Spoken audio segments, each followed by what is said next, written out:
Okay. If I find my way home, yeah. Wouldn't it be crazy?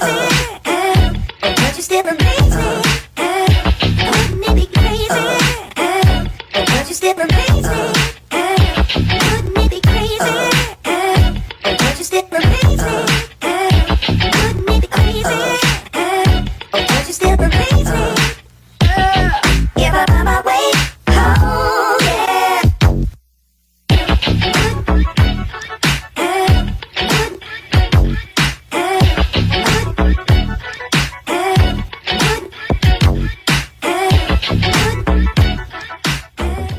Welcome to the PBC. It's your boy Pelican Bay K9s giving it to you the way I always do. Fair and unbiased, raw and uncut. Some gonna like it, some ain't, man. We got some news from our brothers and sisters today. And we're gonna talk about scatterbred dogs a little bit. We're gonna touch on a few things about them scatterbred dogs. But for the most part, I hope everybody having a great Monday, had a great Monday, and taking care of their pets across the world, man. You know what I'm saying? So the first little bit of news I want to get into, man, it's a situation where a dog discovered human remains. You know, not one time, but 2 times. And the crazy part of this story is, after the dog found the human remains and they identified who, you know, the person was, the missing person was, the dog dies. You know, he got hit by a car or something. And the woman, she's very suspicious because, you know, all of a sudden her dog get hit. And from what the video say, you know, she's saying that the dog was in an area where the car shouldn't have hit him at. But needless to say, we're gonna get into this news, man. Dog discovers human remains and dies not long after.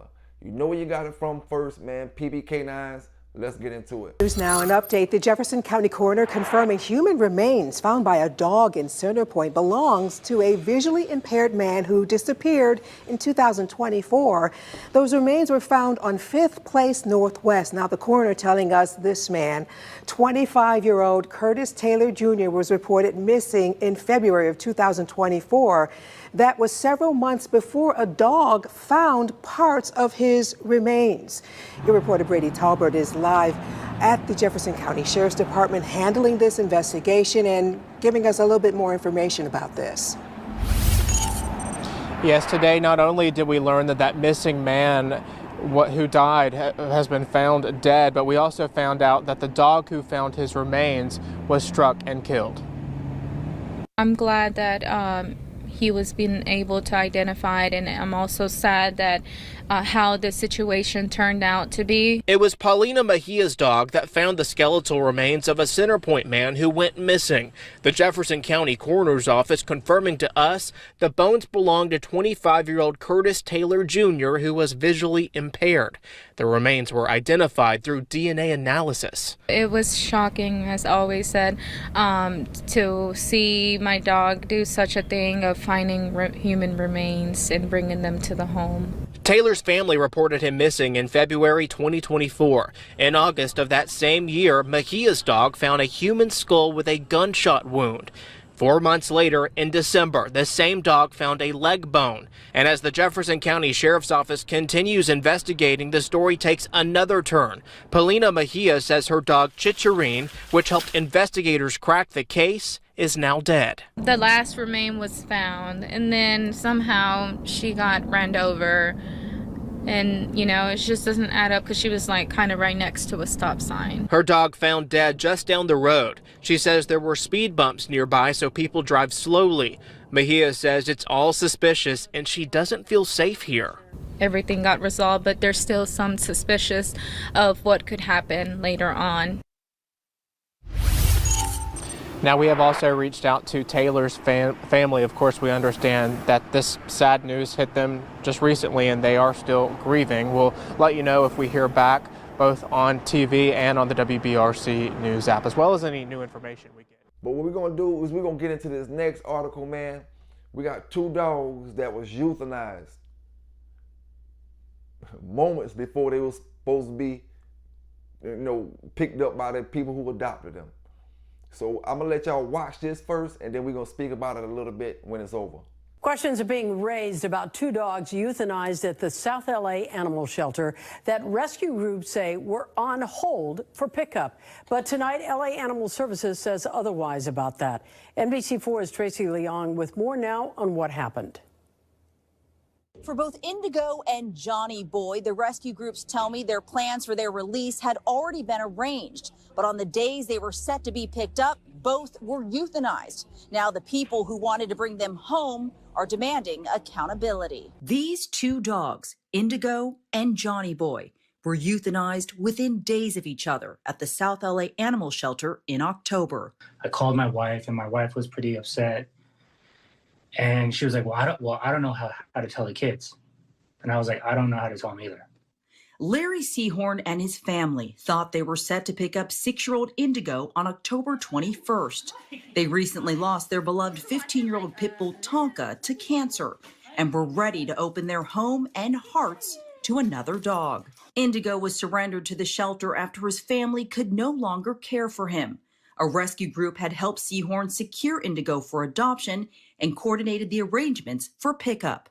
It's just sad that that was a family pet that unfortunately, that due to circumstances, he lost his home and was about to get a second chance, and instead is no longer here. In a statement to NBC4, LA Animal Services saying in part, Indigo was scheduled for euthanasia on October 20th. When the shelter received a call from an individual who stated there was a potential adopter for Indigo, the shelter extended Indigo's euthanasia date to October 21st and communicated the adopter needed to be at the shelter by 8 a.m. No one arrived for Indigo at 8 a.m., and the shelter received no further communication that morning, so Indigo was euthanized at noon. Why couldn't they have called and said, hey, are you going to pick up this dog? Both the rescue group and Seahorn say a deadline for pickup was never communicated by the shelter during their phone call, and they plan to pick up Indigo before the shelter closed at 5 p.m. 2 days later, on October 23rd, 2-year-old Johnny Boy met a similar fate. Johnny Boy arrived at the shelter as a stray. He was microchipped, but no one ever came for him. I was heartbroken. He was such a sweet dog. Madison Jamona was set to foster Johnny Boy. A rescue group says they emailed the shelter at 6:45 a.m. on October 23rd, confirming their interest in taking Johnny Boy. The same form of communication and time frame the rescue group tells NBC4 the shelter had previously accepted as adequate notice for rescues to place dogs on hold. But when the dog transporter arrived at 9 a.m. to pick him up, Johnny Boy was already gone. According to the shelter, his euthanasia process started between 8:30 and 8:45 that morning. The dogs do have an exit plan, and you still proceed with euthanization. Just makes no sense and is heartbreaking. In a statement to NBC4, LA Animal Services saying in part, Johnny Boy was moved to the euthanasia alert on October 18th with a clearly stated deadline of October 22nd. As of 5:16 p.m. on October 22nd, the shelter received no emails, calls, or texts with a firm rescue commitment for the dog. I think they really pick and choose when they want to save a dog or if they don't, and it's just so disheartening. Jamona and Seahorn demanding reassurance from the shelter this won't happen again. When I got told that it happened again at the same exact shelter, I'm like, what the heck? I was like, okay, this is not a coincidence. They're pushing for policy changes, demanding the shelter provide straightforward guidelines on when dogs can be pulled and ensure that the interested parties are notified before any dog marked for rescue is euthanized. Just accountability from the shelter itself, and when there are people who are willing to come forward and help, that we are able to just make sure it is an easy procedure to get them out. LA Animal Services tells NBC4 that both dogs had clear deadlines and behavior concerns, but acknowledges that people may feel upset and disappointed over both of them being euthanized. Reporting in South LA, Tracy Leong, NBC4 News. If that's not a bunch of bull, that's not a bunch of bullshit. You know, can you imagine how them kids feel thinking they was coming to get their dog? They probably done went and played with it at the animal shelter a little, you know, just to get used to it. if the dog wasn't took to their house so they could play with it. You know how them shelters do, they'll bring them back and forth, you know, to the adoption process go through. But can you just imagine how them kids feel, man? And then, you know, the white dog, the white and black dog, he was euthanized moments before the people showed up.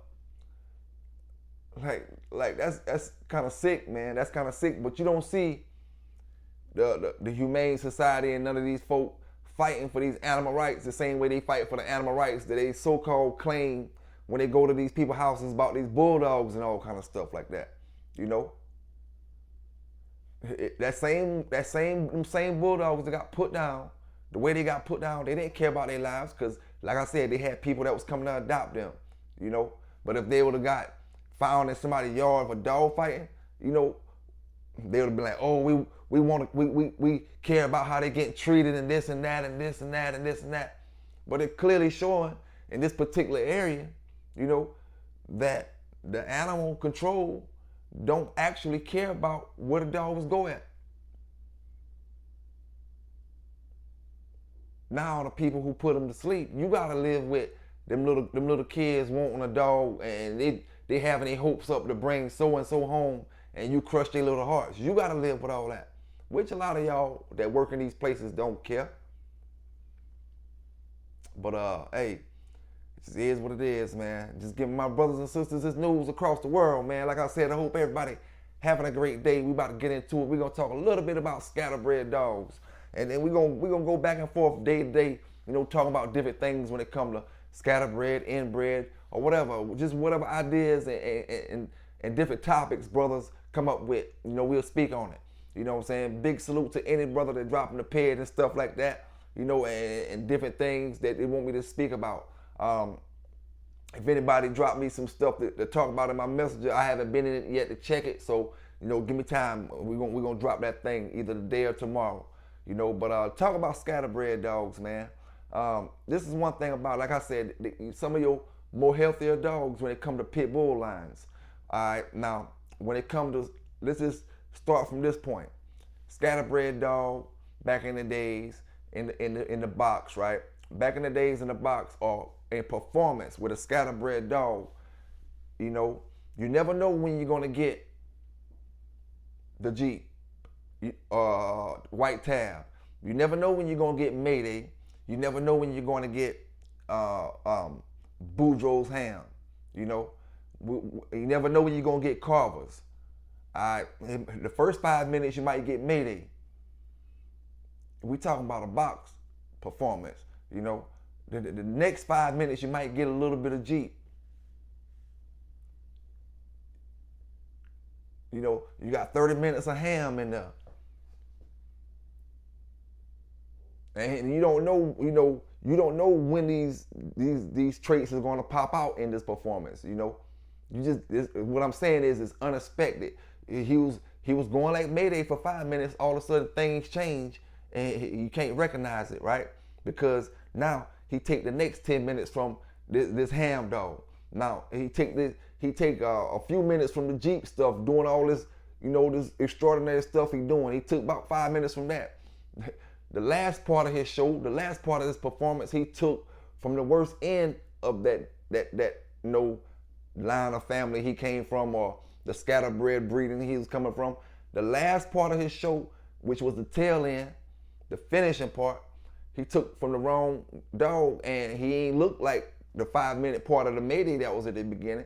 And basically what I'm saying is you can't pinpoint the way some of these traits are gonna pop out during performance when you don't have something to base it on, you know, outside of the mother and the father, I mean, you know. And when it comes to working dogs, you know, like I said, even with the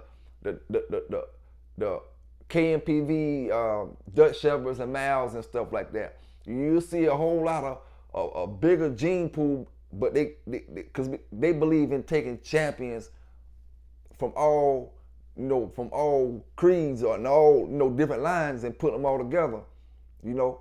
But with the pits, we like to stay focused in on tighten up one line or tightening up two lines and stuff like that, you know. So That's why I always say that the scatterbred, you may have your bigger gene pool, you know, and then when it comes to big gene pools, you know, a lot of times you have to go back further than Jeep. You got to go back further than Honey Bunch and them dogs, because a lot of these dogs going back to the same dogs, you know. So even if you know, say when we go back to Tudor's Dabo, we go back to Dabo, you got at least, I'm gonna say at least close to 50% of the pit bulls are coming down off Dabo, you know, and my numbers could be wrong, a little bit wrong, but I'm gonna say at least close to 50% of your modern pit bulls is coming down off Dabo, you know, and I'm gonna say a little higher percentage of that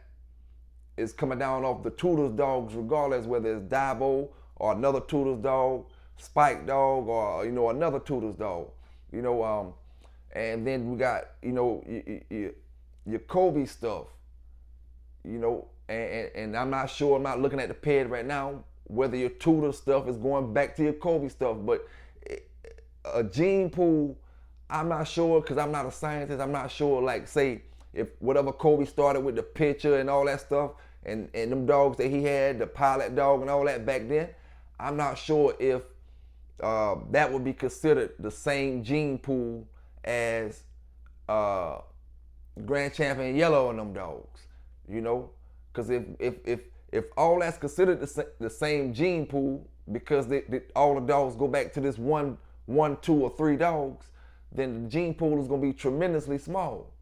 No matter if they got Dabo in it or Spike in it or another dog that don't got Dabo in it, but it's still going back to the Kobe dogs, you know. Now when we look at it like, oh, Red Boy, Jocko, Jeep, this, and we try to look at it like that as different gene pools, in actuality, all them dogs not off different gene pools. It may be Bolio, it may be Jeep, it may be Red Boy, it may be Eli, but when you go back further and further and further, you start seeing the same dogs. That's what I'm wondering, how far can you say these gene pools are relevant? You know what I'm saying? Can I count the Kobe dogs from, you know, the early 1900s into my gene pools, as far as saying the traits are still there or the genes are still there? You know, are those genes completely washed out now and we working with another gene pool? You know, that's all I'm asking. Because the further you go back, the more chances you're gonna get that all the pit bulls are kin. You know, or a majority of the ones that we dealing with in today's time are kin in some way. You know, and that's another thing. That's almost like saying, if we as humans take our family trees far as we can go back, as far as we can go back, we're gonna start going back into the biblical times. And that's everybody was kin. So at some point, you know, you gotta have stopping points, you know what I'm saying, as far as saying, oh, this is the same family. You know, you don't consider yourself a cousin with another nationality of person. You don't even know them, they from a whole nother country, you know. But if you take them family trees all the way back to when none of us existed, then you may be kin. So that's what I'm saying about the dogs. If we want to go back super far, so far that it really don't matter no more, all the dogs would be kin. When you're going back to them Kobe dogs way back then. So when it comes to gene pools, what would you consider, you know, the stopping point or the starting point for the modern day dog game gene pools?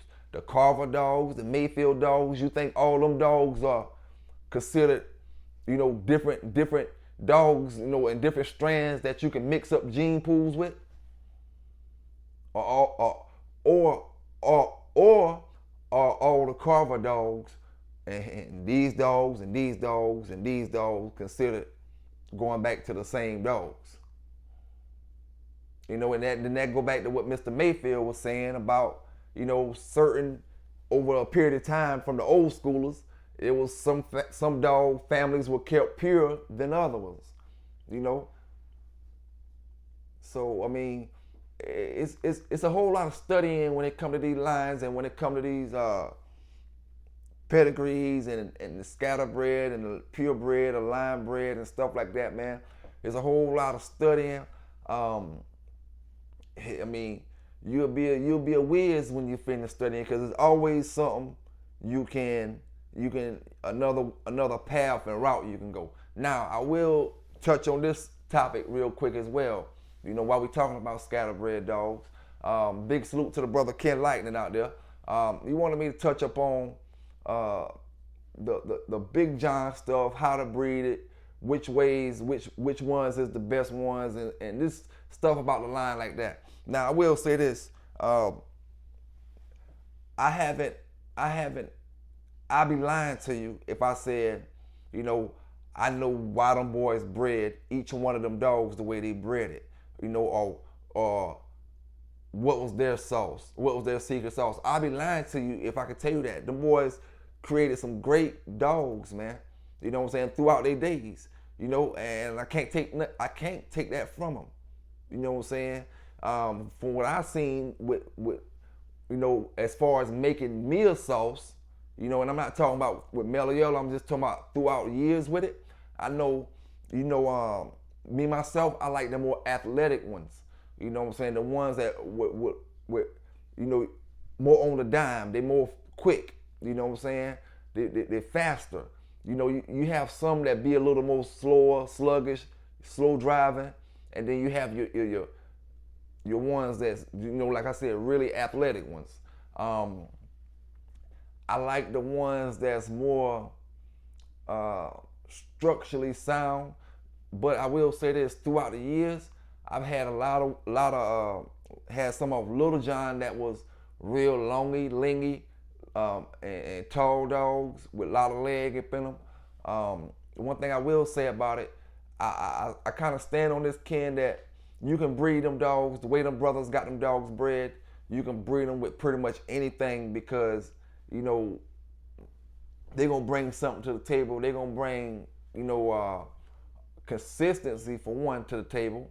You know what I'm saying? You can start your yard up with them dogs with confidence. When I say that, I mean, if you don't got no dogs and you just got you you came across a good welcome out dog, and you know it's a welcome out dog, you know what I'm saying? For sure you know it's one, and you came across one and you want to start your yard up, you can with that one dog.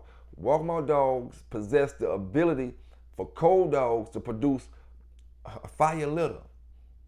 Just because, I tell you, it's some lines, you know, every dog is different, you know what I'm saying? But some dogs, the way these brothers got them bred, you know, these particular brothers got them bred, these dogs don't give up on the cold dogs, or the dogs that's, you know what I'm saying, not showing you that particular fire that you want to see. You know what I'm saying? Because that dog got it in them. You know, they just bred so tight, and maybe it's just acting funny with him. You know? And one thing I will say, for them dogs to be bred as tight as they are bred, you know, they don't have the health problems that a lot of these dogs that's not bred as tight have. You know, I done seen dogs that's bred super tight. I mean, that's not bred, that's scatterbred, that's a little outcross, but they have a lot of health problems. And that don't really necessarily come from the tightness or the scatter. It just comes from breeding two dogs with bad genes and bad traits in them. You know what I'm saying? I will say, when it comes to breeding to the Big John and Little John dogs, if you look at the pedigrees and you pay attention to them, you can never really get one without getting the other. You can never really get the Big John without getting the Little John in your dog. You know what I'm saying? Unless you really go back further, you know, because the way they was breeding them is almost like a 50-50. They had the Little John in it and they had the Big John in it, regardless. So when you get your dogs, you're going to have some Little John in it somewheres, and you're going to have some Big John in it some places. You know, me, my personal favorite, I liked the dogs off Little John, and I liked the dogs off Big John, but the ones that we had off Big John wasn't performing like the ones that we had off Little John. Now, my brother Going Hard them bred directly to Little John, and he said he didn't really like that little that he had. You know what I'm saying? But I had some directly off Little John myself, you know, and I'm not going to say I took them out there and made them to no champions or nothing like that. You know what I'm saying? But I like the way, you know, the way they was acting and the way they was performing, you know. But you know, I like I said, when it comes to breeding and stuff, I haven't really, you know, see what I have seen in the line is, like I said before, people hear about a good line and they're expecting the line to be Superman. You know, they're expecting the line that you just go buy it from a store and you come bring it to your house, and it's supposed to be eggs and your breakfast and all that morning. You know, you just bring it to your house and just, it's automatically cooked. You gotta get in there and cook that thing. You gotta prepare your eggs and prepare your grits like you want it, to make it be salted like you want it or whatever, and your meat how you want it. You gotta cook it. You know, they just gave you the ingredients. You know what I'm saying? But, you know, like I said, man, them brothers did an excellent job captivating them traits, captivating them genes from Mr. Mayfield dogs, Mr. Chavis dogs. You know, you've been hearing about Jocko with the back end stuff for years. That back end stuff is locked in. You know what I'm saying? You take them dogs out there and go in the woods hog hunting, and that's a good thing about hog hunting. You know, when them hogs got them tusks, you know, you don't want a dog that's gonna stay in that front area. You want a smart dog for one, you know. But if he's a rear end dog, then he'll stay in that back part of that hog area, you know. So them traits were just trapped in, man, and it just come from good breeding when it comes to how them boys did their breeding. And like I said, me myself personally, a few things I know about it.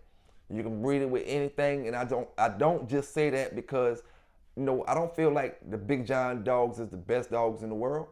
You know, I may feel like my dogs is the best dogs in the world because you're supposed to feel like that. You know what I'm saying? If you don't feel like your dog's the best dogs in the world, then who gonna feel like that? In Bella UK, if you don't feel like Bella is the best dog in the world, who gonna feel like that? You know, so everybody's supposed to feel like that. Legion Fury, John Denver's supposed to feel like his dog is the best dog in the world. So don't take that the wrong way when I say that. You know what I'm saying? But, you know, I just feel like, you know what I'm saying, like I said before, when it comes to breeding, you could take them. You're not gonna be losing if you adding that into your program. Whatever you got already, and you add in some of that Big John and Little John stuff, or that Walk 'em Off stuff, you're not gonna be losing like traits and qualities and stuff. You know, in my opinion, it can only help your whatever you running. You know, and if you running something so good that don't need breeding, why crossing out? You know, why you don't just keep breeding the way you breeding it? You know, if you're looking to go to something else, then that means you're trying to boost it up. Now that goes back to what I'm saying earlier. When are our dogs gonna start producing better than they are? You know, because that's the whole point. A dog is not producing at all if he's not producing his equal or better than him. These dogs are better than the daddies. They're better than the granddaddies. But the owners won't allow them to be better than the granddaddies and the daddies by reputation wise, is what I mean. You know, in order to keep the reputation the way you want, the granddaddy gotta be the supersized stud. You know what I'm saying? You want these kind of dogs, you gotta go out, breed back to the granddaddy. You gotta breed back to the daddy. When the whole part of the dog game is to breed better. So when I say, oh man, this dog is better than Grand Champion Yellow, he better than Mayday, everybody looking at me crazy, like I'm saying something wrong. He's supposed to be. And if he is, that means Mayday is doing what he's supposed to be doing, producing better dogs. So, I mean, like I'm asking any of y'all in the chat right now, you know, we always talk about all these dogs that bred good throughout the days. These super dogs, Jeep, Red Boy, which one of the dogs made a dog better than them? If they didn't make dogs better than them, they weren't producing shit. That was the whole point. That's the whole point of breeding. Anybody tell you it's something different, it's supposed to be, I mean, like what? The puppy's supposed to come out as equal or better than the sire. Anything outside of equal and better is not like, you know, is a downgrade.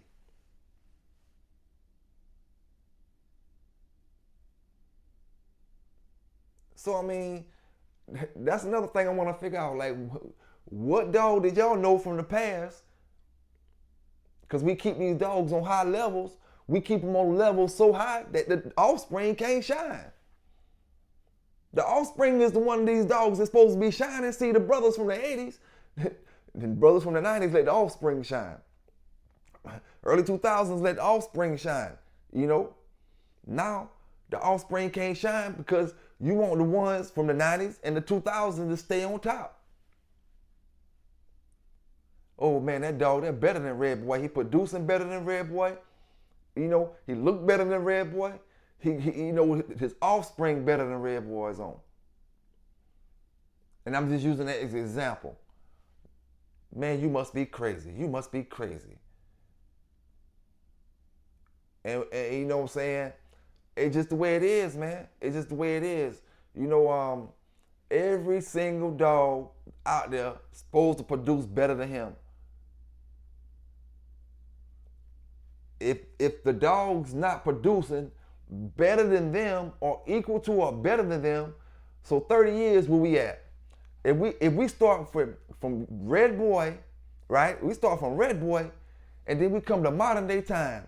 If the dog is not producing equal to or better than him, if we start with Red Boy, let's tally it up. We go from Red Boy, we go a couple notches down.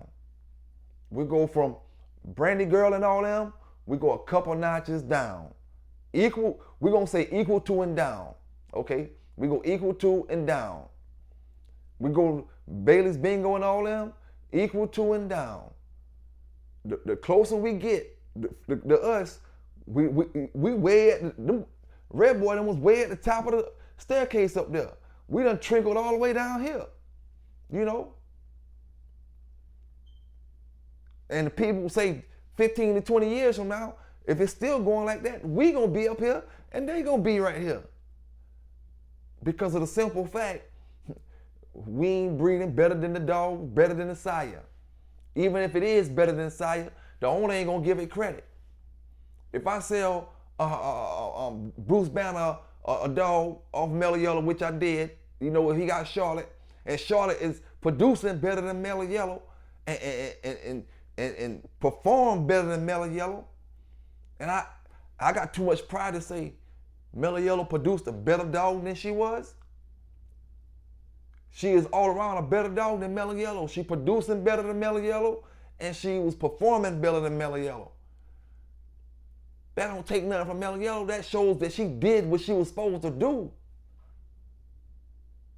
She produced better dogs than her. Now, it's a two-edged sword because of the fact that you know she's producing better dogs than her will make you want to breed to her. Because you know this dog is producing, this dog is a hellified dog, and she producing dogs better than she is. It's a two-way sword because you can breed her in that aspect to get better dogs than she is, but then you can breed to the dog that she made that's producing better than she is. Man, I'm gonna go to Mellow Yellow daughter. She throwing out way better shit. So it's a two-way sword, man. You can go either way. But it's about, a lot of times, like I said, it's about keeping that famous dog or the dog that made that name, the head of the crop. You know what I'm saying? When actuality, every dog's supposed to produce better. If Red Boy was producing right here, back in the days, and he was really producing like that, and they said he was producing like that, and he was doing what he's supposed to do, that means equal or better, then it should have been going up this way. We should be looking down at Red Boy like, yeah, I remember him. We should be looking at Red Boy like the football players with the airplane pilot helmets with no face masks and stuff like that. The fighter jet, helmets, soft leather helmets. We should be looking at Red Boy like that if he doing what he was supposed to be doing and breeding up and better, equal and up. Then we'll be way up here and Red Boy them be down there. Man, I remember them were some good dogs, but they ain't rocking with what we got right now. But when you tell somebody that, man, this dog here is 5 times better than Jeep. Man, this dog here is 10 times better than Red Boy. Man, this dog here is way better than Eli. Man, this dog here make Bolio look like he wasn't shit. They laugh at you. They, you know, do you know bulldogs? That's what they say. But again, I ask y'all brothers, I ask y'all sisters, if a dog ain't breeding to his equal or better, what is he doing? PB K9s, and I'm out.